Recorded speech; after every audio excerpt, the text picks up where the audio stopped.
We appreciate your presence here this evening. We're thankful for this opportunity to be a part of the public worship of the church and to give another lesson from God's Word. We were talking about the peace of God this morning, and the same prophet who predicted that peace also said something else. In the 6th chapter of the book of Jeremiah, at verse 16, "Thus saith the Lord, stand ye in the ways and see, and ask for the old paths, where is the good way, and walk therein, and ye shall find rest for your souls. But they said, we will not walk therein." There is a built-in resistance, it seems, in the human personality against walking in God's ways. To ask for the old paths. And these folks weren't interested. I'm afraid there is another subject that desperately needs restoring in the Lord's church today. And I wonder why some folks are not interested in it. Most of the teaching that's done here in this building by Corey and myself, we have discussed this topic. The last song we sang this morning before we were dismissed was what made me pursue. I had purposed to teach a lesson on this during the gospel meeting at Liberty Valley, and it just didn't ever really materialize like I wanted it to, so I put it in hold, but I pulled it out this afternoon. I hold in my hand several issues of a magazine that was circulated brotherhood-wise quite thoroughly. Early 70s on into the 80s. Personal Evangelism. You can't see it from where you are, but the center picture here is the editor of this magazine. And when we first came back here in this part of the country, I was holding a meeting down at Taft. And they were in the old building. So they went down to a community-type fellowship room at Ardmore and had their dinner on the grounds. And while we were sitting there eating, I saw someone on the other side of the room. And I asked somebody, I said, who is that? And it didn't surprise me when they said, Brother Pepper. This is a brother to the Brother Pepper that I saw at that dinner on the grounds. Clayton Pepper lived in Madison. We lived in Madison. He had a bookstore just a little ways away from the Madison Church building, and I'd go over there quite often and look at their books and purchase things and so forth and so on. And I got to know Brother Pepper. And then when we left Madison and went to East Tennessee in the mission field, little did I know at that time that our acquaintance would become much more so. So we invited Brother Clayton Pepper and him and his wife and children, drove up there in their own personal car and held us a personal evangelism workshop that set the ball rolling. Good man, sound in the faith, very interested in seeing the church grow. He had tremendous influence upon Willard Collins, who was a good man. sound, good preacher. He had influence on many people in the brotherhood. And they were constantly having workshops and teaching the subject of personal evangelism. Well, let's kind of talk about this a little bit tonight, because I'm convinced where I've been and in my experiences in the Fourth Church, that if there's something that is going to answer questions like these I'm going to give you, personal evangelism will do it. Have you ever wondered why nobody ever comes to the services very much?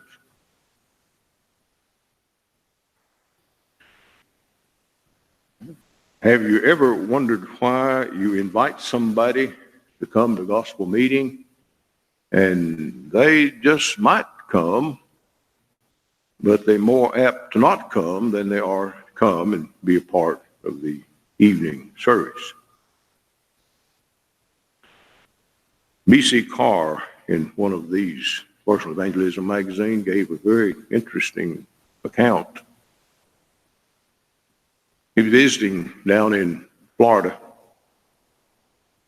and he happened to be out around the, I don't know if it was the Everglades or where it was, but he witnessed with his own eyes this. He saw an alligator come out of the brush and grab a small child and haul it off, and he ate it. He went over into the area where that child had to come from, and he began talking to people and telling them what he had witnessed. Well, there was one lady, had a whole bunch of kids, and he finally realized this was the mother of that little child that was eaten by that alligator. And very in austere terms and excited and disappointed and hurt, he told her about what he had seen. You know what she said? She said, well, I told my husband the other day something's wine with our children. What did she say? What was her attitude? Nonchalantly, I told my husband that something was wine with our children. Brethren, something's happening to God's children. They're being devoured by the adversary. Chewed up and spit out on the bank in pieces. Their spiritual lives gone, dead. Do we not care? Can we take the nonchalant position? Well, we used to have a whole bunch of people here, but something happened to them.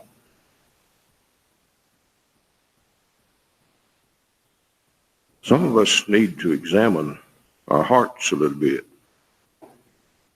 Some of us need to look painstakingly sincere in the depths of our souls. Are we not concerned that people are lost and have stopped being a part of the only thing that can save their soul?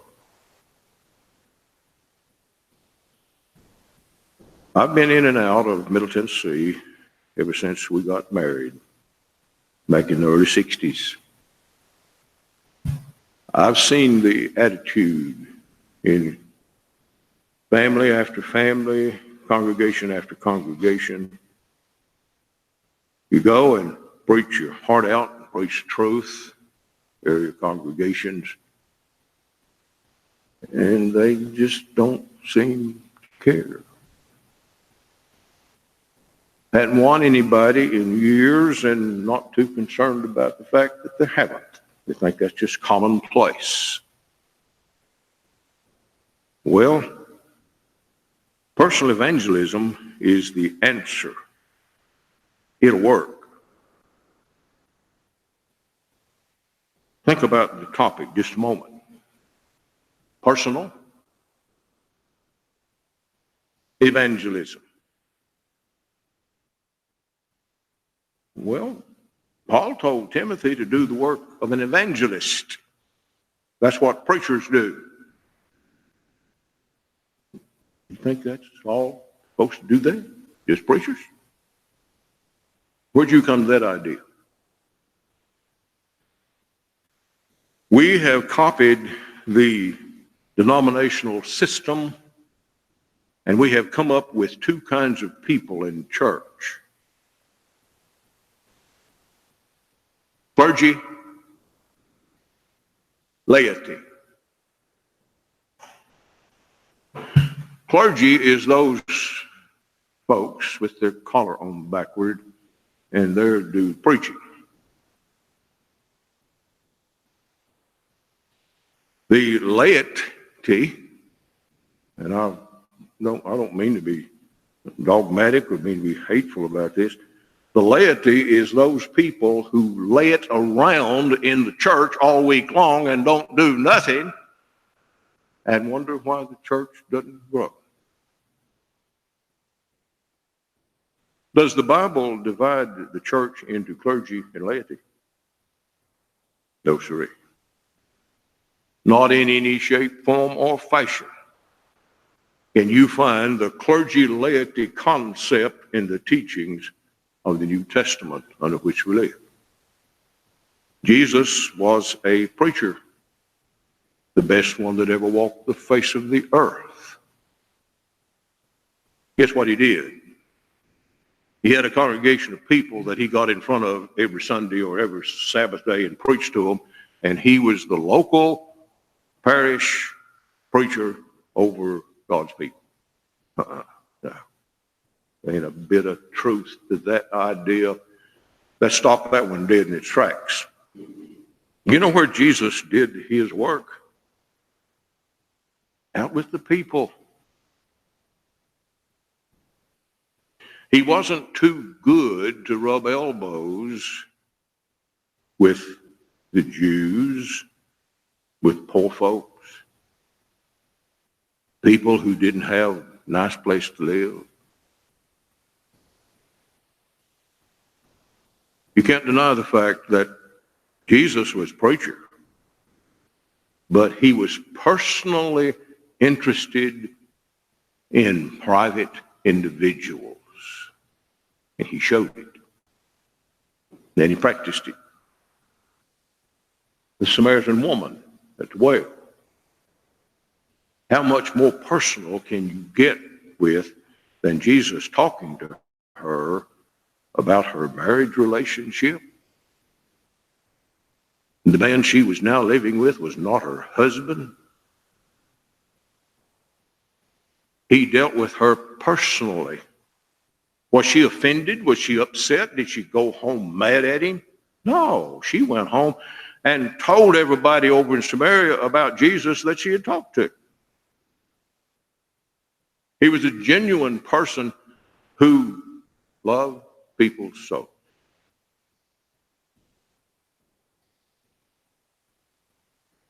The man that came to Jesus by night, by himself. Jesus personally got involved with him. He taught him what to do to be saved. Oh, I've heard some of the most outlandish interpretations of Jesus' confrontation with the man in John chapter 3. By the religious world out here, they don't have any more concept of what personal evangelism is. I wonder if we do. When Jesus answered his questions, did he get mad at him? In the first couple of chapters of the Gospel of John, when John brought his brother Nathanael to where Jesus was. What was it he said to Nathanael? Come and see. Come see for yourself. If we who are Christians will get personally involved with Jesus ourselves and live like him, talk like him, act like him, have the kind of conduct that he had, we might be surprised the people that talk to us, and we can answer their question. Personal evangelism. Oh, in years gone by, first thing we did when we hit a town to hold a gospel meeting, we set up a motel room and I stayed in it the rest of the week. Didn't have nothing to do with anybody. I'm afraid not. Got there in town, up in the mountains years ago on a Saturday afternoon. Went door knocking before the sun went down. Interested people, invited them to the services, and they came. Preacher got sick that was supposed to preach in that campaign, and they called me and wanted me to take his place, and I did. I was a little bit reluctant. I didn't know anything about these campaigns that were being held. Congregation down in the edge of Alabama, down here, Cherokee, had their elders and deacons and members of the church knocking doors, and they were knocking doors and all hours of the day, and after services they were standing around in the yards of the people's homes teaching people. They were baptizing people through the night. We had a good meeting. I learned a whole lot from my brethren about personal evangelism. It worked. One preacher gave a good outline on the subject of evangelism, and it's in just about 3 verses in the Romans chapter 1. Let's read the text. Interesting outline. Romans 1, 13 through 16. Now I would not have you ignorant, brethren, that oftentimes I purposed to come unto you, but was let hitherto that I might have some fruit among you also, even as among other Gentiles. There's your first point. Why was Paul going to come and be around and talk to these folks at Rome? Why was he going to come unto them? Verse 13. To have a great big hip hooray, big entertaining time, and him be lauded in front of everybody as the great apostle Paul? No, he said the reason he was going to come unto you, verse 13, that I might have some fruit among you also, even as among other Gentiles. In other words, Paul was interested in Rome to see some people become Christians, to obey the gospel, to have some fruit among you. Tremendous thought. If preachers would head toward gospel meetings, head toward evangelistic efforts with the idea of doing everything in their power that they can have some fruit, spiritual fruit of the souls of people, what a tremendous change we'd have. If we as the local church would have the attitude that a gospel meeting is not for entertainment and see how many other congregations we can come and have part of our assembly, and that's what it's boiled down to for the last 20 or 30 years. I've seen it. But if we wanted to see fruit, if we wanted to see obedient souls, if we really did that with all of our heart and soul, we'd see some results. But we come with the attitude, well, we're going to have to listen to another preacher, and whatever he says will be all right, and we'll just kind of hunker down and let him do what he wants to. But never bring nobody with us.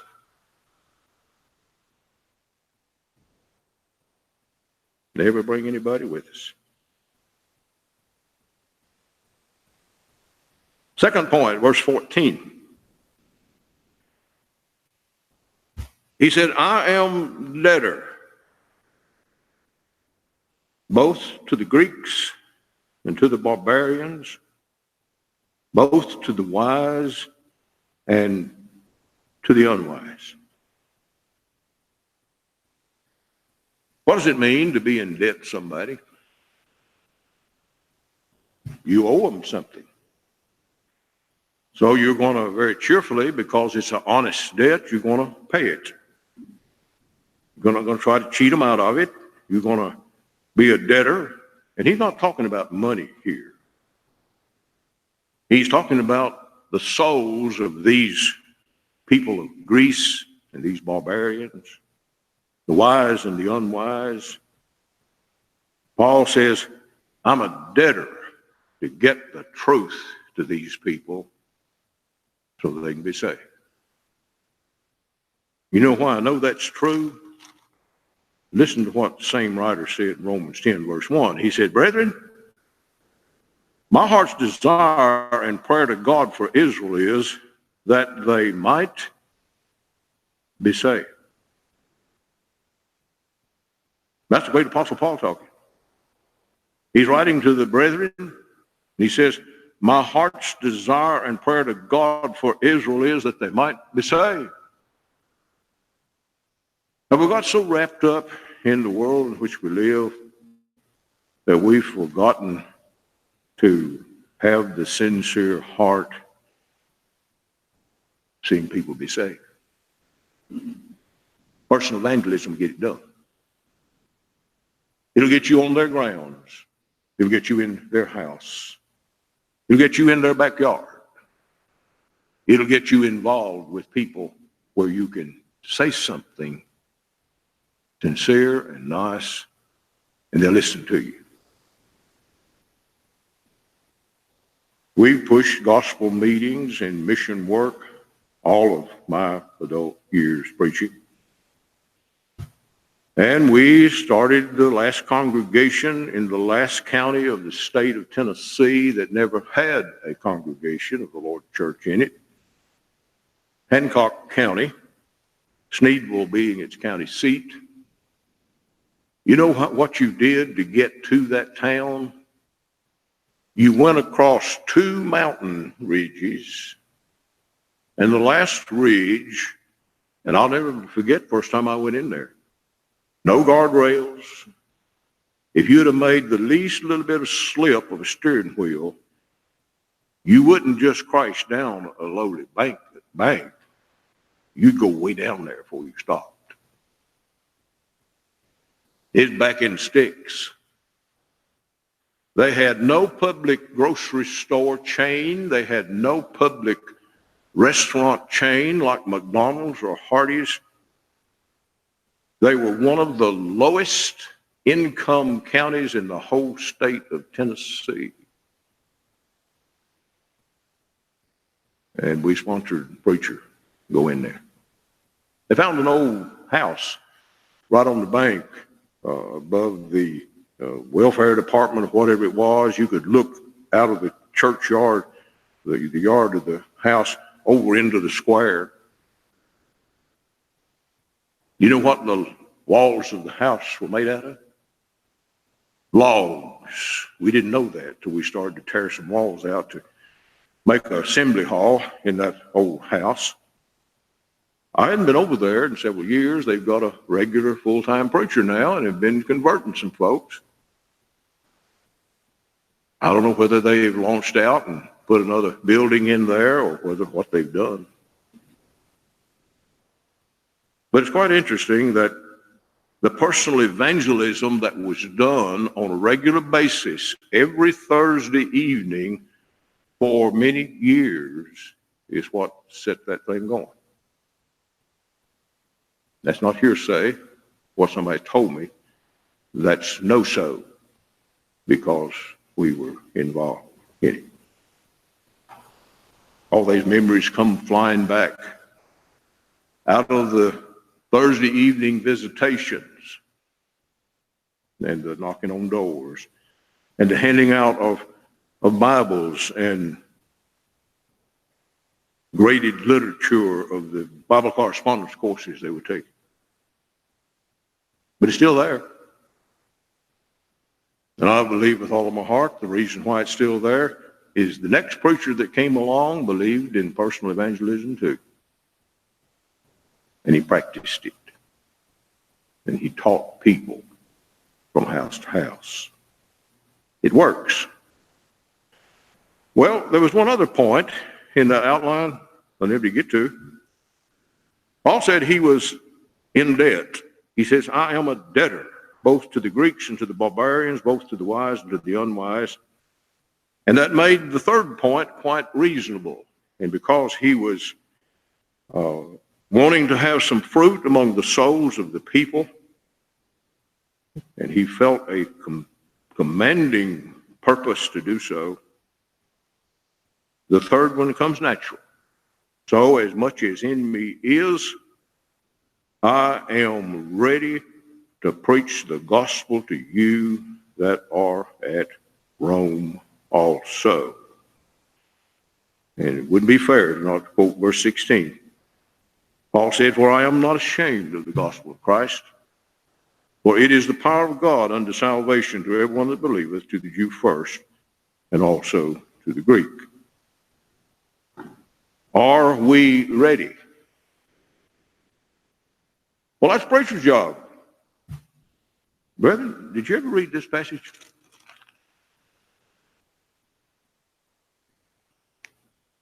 I hope you got your Bible open. I hope you'll prove me wrong that this text does not apply to everybody in church. If you read 2 Timothy chapter 2, talks about teaching those who can teach others also in the first part. But you get them down there to about the last 3 or 4 verses of 2 Timothy 2, and listen to what it says. But foolish and unlearned questions avoid, knowing that they do gender strifes. And the servant of the Lord must not strive, but be gentle unto all men, apt to teach, patient, in meekness instructing those that oppose themselves. If God peradventure will give them repentance through the acknowledging of the truth, and that they may recover themselves out of the snare of the devil, who are taken captive by him at his will. So I says, well, Timothy was a preacher. This is written only to people who are preachers. I'm afraid you not got that one right. He doesn't say preachers. He doesn't say elders. He doesn't say deacons. He doesn't say personal workers. Notice what it says. And the servant of the Lord. The servant of the Lord would be a child of God. Men, women, boys, girls, elders, deacons, teachers, preachers, whatever kind of person you want to think about, they're servants of the Lord.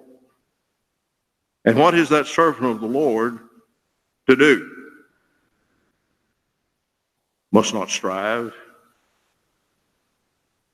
That simply means not win the argument and drive the soul off. And many times, people's discussion of things don't solve anything. They're not gentle. They're not patient. They're not meek. They won't win an argument. The Bible says the servant of the Lord must not strive, but be gentle unto all men. And what's the servant of the Lord be able to do? Apt to teach. Who's serving the Lord in this text? Anybody who's a Christian. If that's not the case, prove me wrong. What is it that we're to do to people who oppose themselves? In meekness, instruct them. You know, I've heard a lot of preaching. I've been in the Lord's church all my life. I believe we're right. I believe we're in the right position. I believe the church will grow if we will manifest the spirit of what this passage is teaching.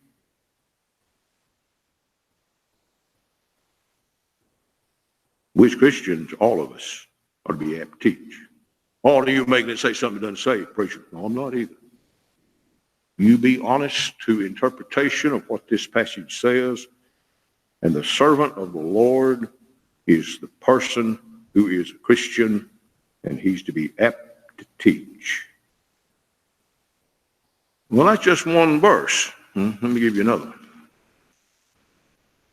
Hebrews 5, verse 12. Read context. Be sure that you understand who it is that's being talked to.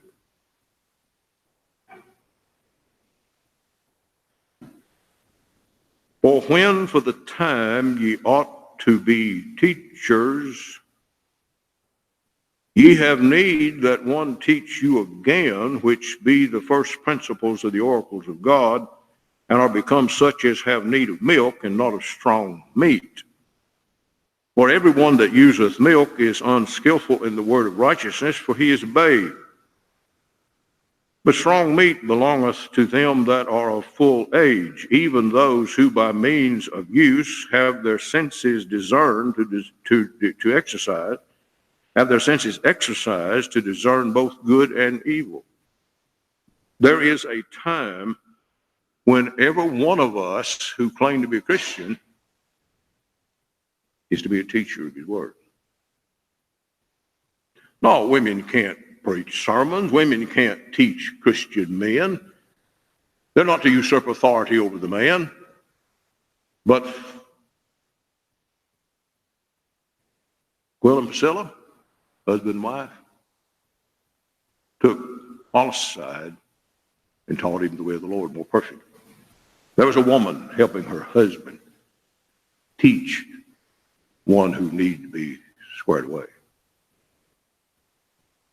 Brethren, if you can't see personal evangelism in these passages, I hope you'll study and pray about it, because I've seen it there from not unto 30 to 40 years ago.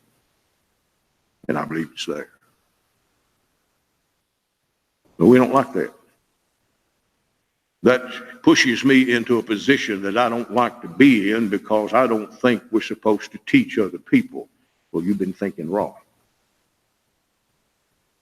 The Bible teaches we are to teach people the truth. There's a lot of things that need to be said about this subject. This old outline has been in my files for years and years. Used to use it back in the 60s and 70s. And the last time I put a record on it of where I preached it was 1978. And my comment at that time about the sermon was that it was a stump ripper. The next night, 21 people from that congregation went to a mission meeting next town down toward South Carolina. Did it hurt their feelings that they won't have nothing to do with church? No, it didn't hurt their feelings. It made us see the responsibilities that we have in the church. Brethren, it's wringing our hands and looking at one another and saying, well, why can't we get anybody to come? Because you didn't ask them. Because you didn't try. That was another route I was going to take. You know, brethren, sometimes we can do things that we've never tried to do. There was a lady up in the state of Connecticut years ago. The river in the local community there at Greenwich, Connecticut, 12 feet deep. You know what this mother did of a 2-year-old daughter that was drowning in that river? Didn't even know how to swim. Plunged into that 12-foot deep river and pulled her little girl out and brought her to safety. She didn't know she could do that. I'm interested in little girls who are drowning. I'm interested in little girls who have problems in this world. But brethren, our interest should go a little bit deeper than just her staying alive. She's got a soul. And she's going to stand before God one day. And if you don't let the Lord use you to reach those souls, you may wind up lost yourself. What Jesus do to a lukewarm, care-for-nothing congregation in Revelation chapter 3 or 4 there? He said, because you're lukewarm, he says, I'll spew you out of my mouth. I don't want to be spewed out of the mouth of the Lord. I want to see the church go on. I want to see people respond to Jesus. I'll never forget the night my younger sister obeyed the gospel. We were at Lipscomb. Joyce and I weren't married yet, I don't believe. We were sitting at the back of the big auditorium at Granny White. And as the invitation was offered, I saw out of the corner of my eye a certain movement up front, and it was my sister Janie. She'd gone forward to obey the gospel.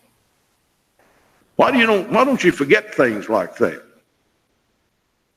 Because you're not supposed to forget things like that. And as sure as my sister needed salvation, you may have a sister, you may have a son, you may have a daughter, you may have someone that's just sitting on the verge of doing something about their soul salvation. And if you would get personally involved with that person, you might be surprised what happened. A lot of people want you to be concerned about them. Personal evangelism is that very thing. Let me give you one illustration that I've used time after time after time through the years. And I hope it'll do to you in your own mental makeup what it has done for me.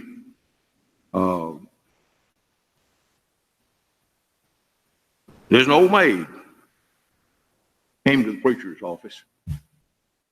And she was sitting there talking to the preacher.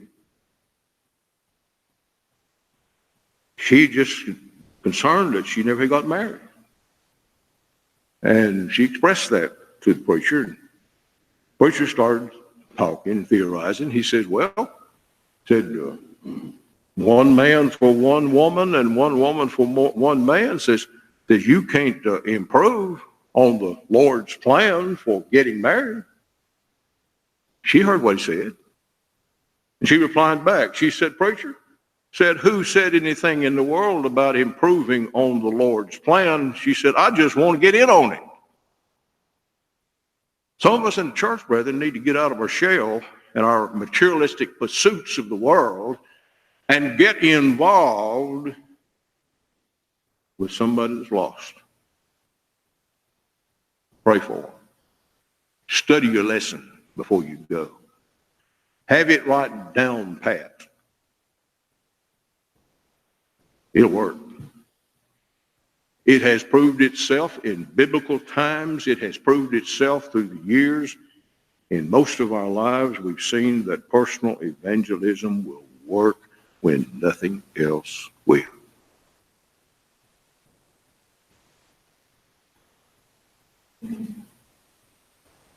Personal evangelism of the New Testament church. Can't deny it. They taught publicly and from house to house. They did it on a daily basis. They didn't reserve their teaching to a meeting house because guess what? There's not one in there. Show me any other place than Aquila and Priscilla's house, their personal house, where the early church met. They didn't have no building expense. They didn't have no church building. Oh, they're all right. But we put too much stock in church building. Keeps rain off our heads, helps us stay cool, stay warm. But it's not absolutely necessary. You know where the early Christians that were persecuted, that ran out into the catacombs, underneath ground channels, underneath the streets of Rome? You know where the early church met? In the catacombs, where they couldn't find them because they wanted to find them, kill them. This last illustration, and we'll stop. If each of us were put on trial for being Christian, if we were yanked into the court systems of our land and they began hunting and finding evidence that we were children of God, would they be able to find enough evidence to convict us? Something to think about. And if I don't believe it enough to do what it says, and I don't believe it enough to try to propagate it into somebody else's life, if I'm not willing to suffer for what Jesus suffered for, if I'm not willing to be a part of that eternal kingdom that will be worth any kind of trouble or trial we go through with, that heaven would be real and comfortable and pleasant and needed, would there be enough evidence to convict us? I'll have to deal with that in my own personal life. You will too. But getting personally involved with Jesus and truth will make a difference. I purpose to preach this in the Liberty Valley meeting because I'm convinced that most Middle Tennessee congregations do not realize the Bible teaches this subject as strong as it is. If we believe this and we practice this and we put it into our lives, we'll see church change. We'll see things move in the right direction. Not because I say so, but we've looked at passage after passage, illustration after illustration. The Bible teaches this. That's why Brother Pepper got involved with it. And he had tremendous influence through the Personal Evangelism magazine in a whole lot of lives and a whole lot of congregations of the Lord's church. And the church was growing in those days by leaps and bounds. Well, Brother, you sound like you're serious about this. You bet you're alive. I'm serious about it. I may not have much time left to live. I don't know when. Health lines will get crossed over and I'll be gone. But I've made up my mind. I'm going to stick in there, hang in there, do the best I can, stumble and fall, try to adjust my hearing aids and all of that junk, but I'm not going to give up. And may the Lord help us to see that the souls that will be won will be worth it. And there's some souls that can be won if we will get involved. Need the prayers of the church? Need to obey the gospel? You're listening to us in some other place this evening? You think I'm wet behind the ears and don't know what I'm talking about? Challenge me. Let's talk about this. It's the answer to congregations fading away. It'll stop it. It'll turn it around. I believe that with all my heart. We can help you in any way. You're subject to the invitation of Jesus. Would you come while we stand together and sing?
Number 550.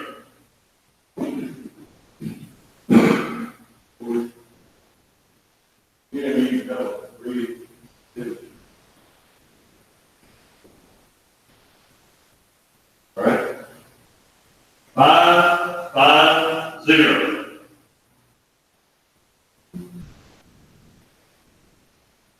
Well, say we enter the golden and wonderful land, and let us know enter the golden and wonderful land. Oh, what a wonderful land, and you'll learn to land.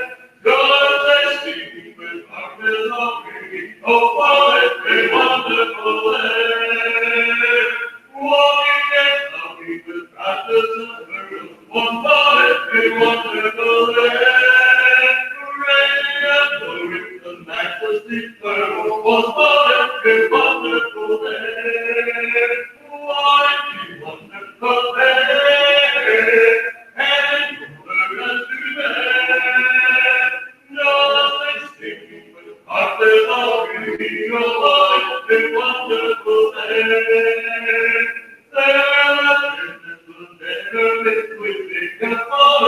Wonderful land, just like forever the Lord will make you think of what a wonderful land, what a wonderful land, and you will learn to that.